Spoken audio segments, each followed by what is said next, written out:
Welcome to another episode of Think Out Loud. This week's special guest is joining us from across the pond, taking the art of marketing construction software to another level. From strategic planning through to analysis and ROI reporting, she has built upon her career within B2B software space. Director of Industry Marketing at Kahua, Sara Giddens. Welcome. Hi, Rachel. Thank you for having me. Hello. How are you doing? I am great. I'm so excited to be here and sit down with you to talk a little bit about Kahua and what I do. Fantastic. And thank you for joining me today. It's really exciting. I must apologize to you and the listeners, first of all, for my slightly croaky voice. There was a small football match on at the weekend, the Euro finals, 2020 or 2021, whatever you refer to it as, where we were in the finals. So I'm still trying to catch my voice back from then. So hopefully we can keep it to the end of today. Yeah, I can't blame you on that. Yeah, it was pretty intense. And I lost a lot of energy on Sunday night. And unfortunately, it did go to penalties and we did lose, but it was really worth the watch. Did you watch it? I did. I'm actually a football or soccer fan myself. I was rooting for you guys and, sad to see the outcome, but great game all in all. It was fantastic. There was some fantastic play. It was really exciting. And we, as always, England were kept on the edge of their seats till the last minute. So all good.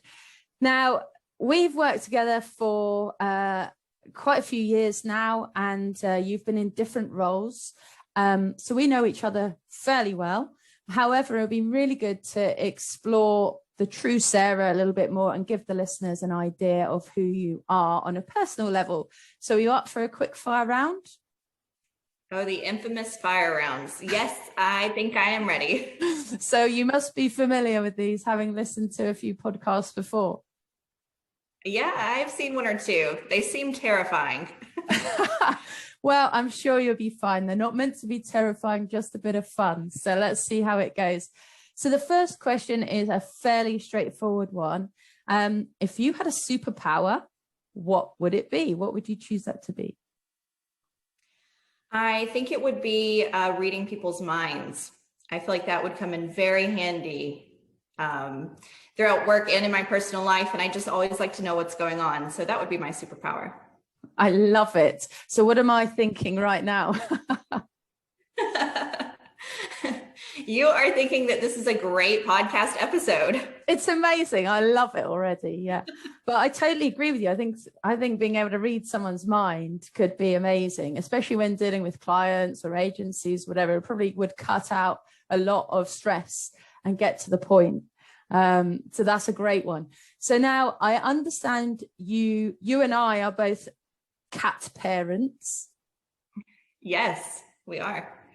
So flipping the first question on its head a little bit, if your cat had a superpower and possibly an outfit to go with it, what might that be?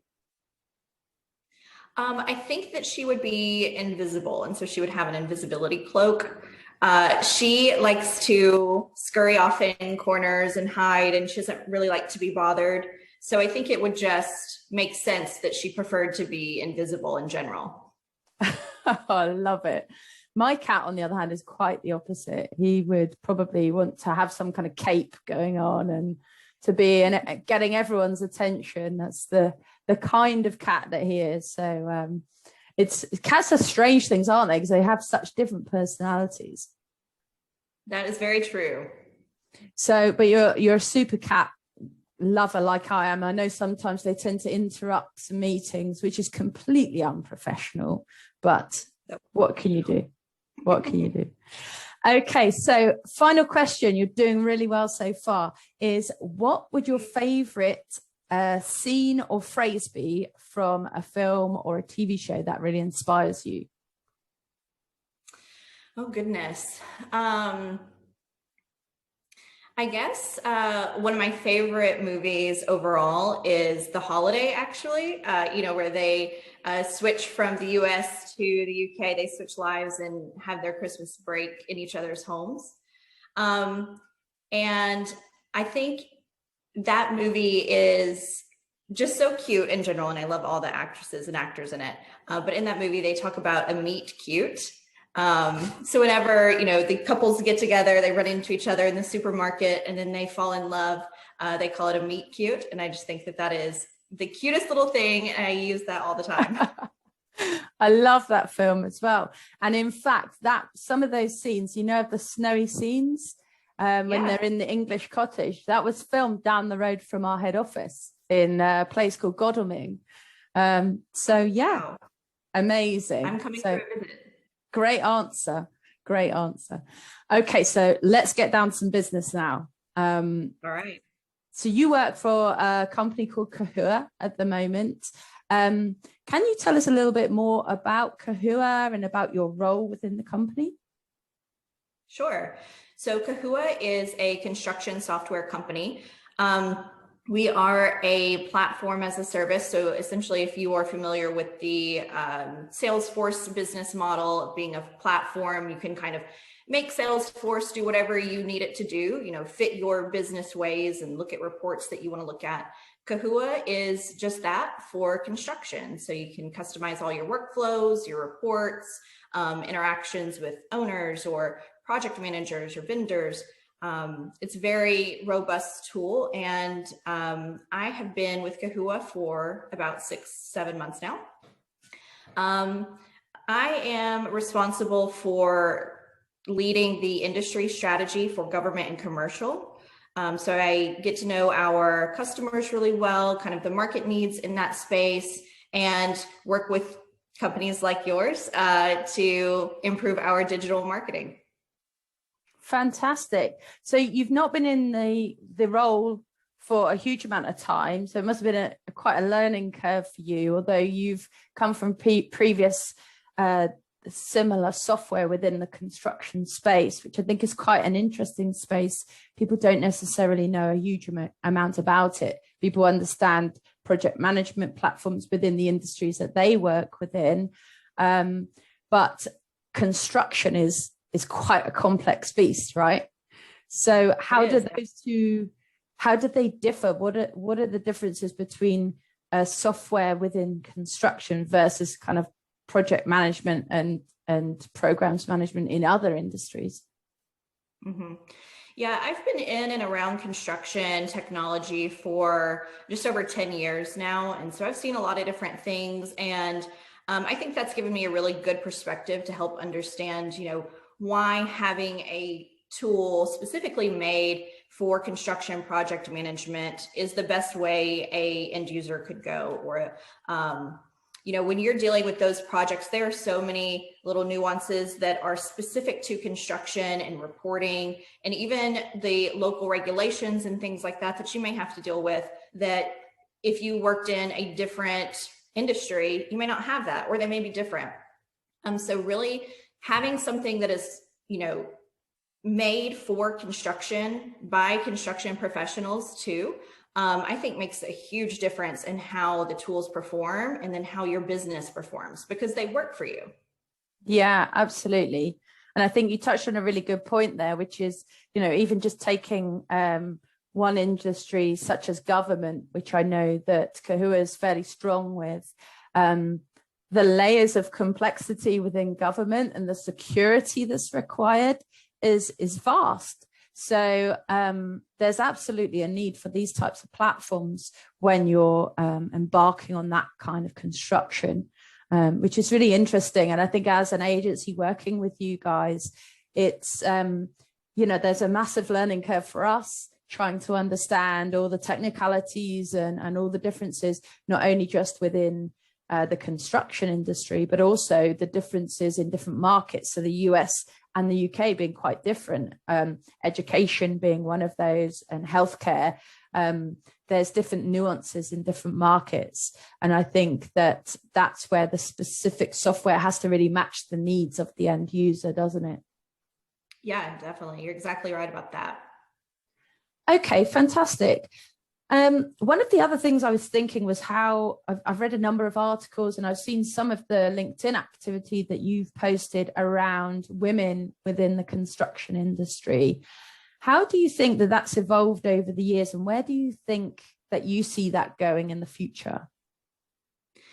I think that the industry has made great headway when it comes to women working in and around construction. And I'm so happy to see that and to be a part of that. If you look back 10, 15 years ago, it was a totally different landscape from what we're seeing today. And I think if we look forward another 5 or 10 years, we're going to see that explode even more. And not just women in construction. I think diversity and inclusion as a whole is such a big factor in this space. It's typically kind of been a boys' club before. And that is definitely changing. And you have a lot of great, knowledgeable people who are running excellent projects and making all of the big decisions. And so it's really exciting to be a part of that wave of change. And do you see any sticking points at the moment? Are there still any big barriers that you feel are in the way for women within the construction industry? Sure. I mean, I think that there are still barriers in place, and I think that there are a lot of special interest groups, working very hard to overcome those. And I would say that the thing that we need the most right now are more advocates, and not only women helping women, but men helping women too. Men identifying colleagues, female colleagues that are doing a great job, that should get that promotion or should lead that project. That helps, I think, more than people realize, is having those advocates, someone to be on your side and help you get a leg up, so to speak. Sure. Yeah, absolutely. I think those are really good points. I think although we're saying that, in construction and marketing are quite different. You tend to come across a lot of females within the marketing kind of roles. And Jim would back us up on that, I think, working with a team of ladies. But yeah, there are changes happening. I think they're positive changes, but I think it's going to take a lot more time, as with all of these things, in a whole industry to change that has been dominated by males. Is not an overnight fix. But I think that there's lots of positive noise out there, and there are a lot of positive groups that are pushing for that and supporting that, which is really good to see. Okay, thank you for that. So you must have worked with, over your years of experience, quite a number of different agencies or partners, or used loads of different software tools and used multiple platforms of advertising. And with that come some pain points and some positives. I thought it might be quite good if you could maybe give some idea of some of the challenges of working with different agencies and suppliers, and maybe a few takeaway tips for any businesses or clients out there that are looking to address either current agency relationship challenges or maybe looking to build new relationships. Are there any things that you could share, maybe 2 or 3 points that people could maybe take away with them and apply to the situation they're in currently? Mm-hmm. Yeah, I think first and foremost, it's really important to have a trusting and open relationship with whatever agency you choose, no matter what the job is. I feel like, we definitely have that. I can come to you and say, what I really wanted to achieve is A, B, and C. So how do we get there, right? And then I'm trusting that you're sharing your knowledge with me, right? And helping me make the most strategic decisions that I can for my business area. So I think that that's very important. And then another thing is look for organizations that provide you ideas, not just can execute, you need this task done. Okay, they did it, check that box. I want someone who's bringing innovative ideas that maybe I haven't thought about. I want to talk about those and see if they could work for me. Definitely in a position to try new things. We want to be on the forefront of digital marketing. And I think that part of that is taking calculated risk and having new ideas to discuss. I feel like you guys have definitely done a great job of helping us reach those goals and kind of pushing us outside of our comfort zone a little bit. And I think that that's exciting. It's definitely paying off. Oh, fantastic. Well, always good to get positive feedback. I think you're right, though. I think there's a lot of agencies out there that are kind of the box checkers. And sometimes that's what you need. Some businesses need someone that's just going to pick up the campaigns, run them, do some checks, and kind of feedback to you with a general update of what's going on. And I think that sometimes, well, it's about matching the needs of the client with the agency. And there's a lot of different agencies out there. So yeah, we absolutely are. We love working with you guys because it allows us a bit of freedom as well to bring new ideas to the table and, throw ideas around the virtual room. But yeah, I think it's something that a lot of companies need to think about when they are embarking. So there's so much choice out there. The digital marketing agency landscape is swamped. And there's some great guys out there and there's some pretty awful ones. And it's like, how do I know where to go to? So I think those are good tips to look at when you are looking to either choose an agency or address things with an agency. One thing that I would add as well, and this is from a completely non-biased position, so I'm not here to kind of sell to anyone out there, but as tips, if they're working with an agency, is rather than bottle up the frustrations, to actually have an open conversation with them in order to say, you know what, we're finding this a bit of a problem, or we were expecting this. And equally for the agency to do the same, because that can be a challenge. It's when the communication stops, that is when there becomes a problem. And I actually did a podcast on that about sometimes how you can have a fear to raise something as an agency to your client because you're thinking, oh, the client is so important and they're always right. But if you're not questioning them and you're not pushing that, then sometimes you're doing them an injustice, really, by just going along with what they say. I don't know whether you've had that type of experience with previous partners or agencies before. Yeah, definitely. And, to your point, I think that the client on the other end of that feels that, they can feel that you're holding back, that you're just executing the task. And I think that if you are sensing something is not right and, you're missing the mark on something, they are too. And I think that just leads to resentment in the relationship over time, because they're going to keep that in their minds about, well, do you remember the time that they didn't do this, or this didn't turn out the exact way? And instead of just talking about it with each other to, see how we can improve next time, it just kind of builds internally. And then you get frustrated and you're like, well, we need to find a new agency. Yeah. And it becomes a churn and a burn. And that company goes from agency to agency. And then they go, you know what, we're going to take this in-house because all agencies are rubbish. And it doesn't work out for anyone, because in-house, normally you don't have all the capacity to facilitate everything as well, because you've got guys and girls doing lots of different roles. And they're not specialists, or they may be a specialist in one sector, but on another, or they may be a generalist or more traditionalist. And so where we've worked with businesses has been where we've identified the gaps and we've said, all right, well, you guys have got that handled. Like with Kahua, you've got loads of things that you've got covered, but there's a few areas that you needed assistance on.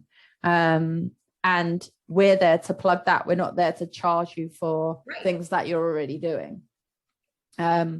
So that's fantastic. So I have a final question for you, which is about looking into the future, which I know you sound very good at in regards to all these cloaking devices for your cat and, the future of women within construction. What are the software or solutions to look out for within the construction industry? Are there things that you see on the horizon? We hear a lot about digital transformation. We hear a lot about AI and innovation within a data side.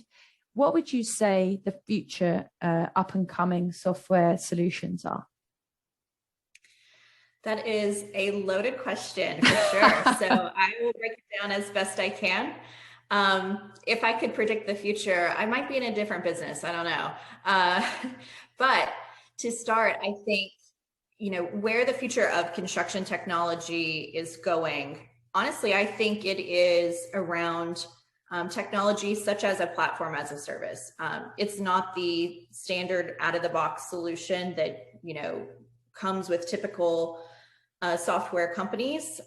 This is a technology that allows you to get started quickly. They're going to give you some off the ground help, but then you're customizing to however you need to. And I think even just with COVID and everything that brought on across all industries, I think that we are now very aware of how important it is to be able to change rapidly, to be able to modify workflows, or however you're doing things. Change is inevitable. On what scale, who knows? Maybe it's a little over time, or maybe it's some very big event that you need to switch all of a sudden. So I think having that kind of flexibility and agility is critical going forward. And I think that starts with the right solution in place, the right tech solution. And one of those obviously being Kahua. That's part of why I made the jump to Kahua when I was offered this position, is because I really believe in what this technology is doing and where it's going for the industry as a whole. As far as AI and other things, I definitely feel like that's super interesting stuff. It's all very cool. It's a matter of scale of whether organizations are ready to fly drones around projects or do laser scanning or whatever. Some are and some aren't. So no matter if you're ready for that or not, there are different levels of AI, so to speak, that you can implement in your organization that will put you on that right path to digital transformation, which I think is where everyone is trying to go. Digital transformation has been talked about for several years now, not only in construction, but other industries, banking, e-commerce, all of those types of things too. And it's really about digitalizing all of your processes. And I think for construction, they're typically laggards of tech adoption. So while they're chunking away at, making that happen, it's just slower than some other industries may have been. And I think a big part of that is the resistance to the technology that can help them do that. So as more solutions, such as Kahua evolve, I think that we are positioned well to help lead into the future of construction. That is a great answer if ever I heard one. Mm-hmm. It has been so amazing speaking to you today. Thank you for squeezing me into your very early morning and busy day. It's been a real treat for my listeners as well. You're actually the first special guest across the pond. So I appreciate it. Thank you, Sara. Thank you so much for having me. And that has been another episode of Think Out Loud. I will catch the audience next week. Cheers. Goodbye. Bye.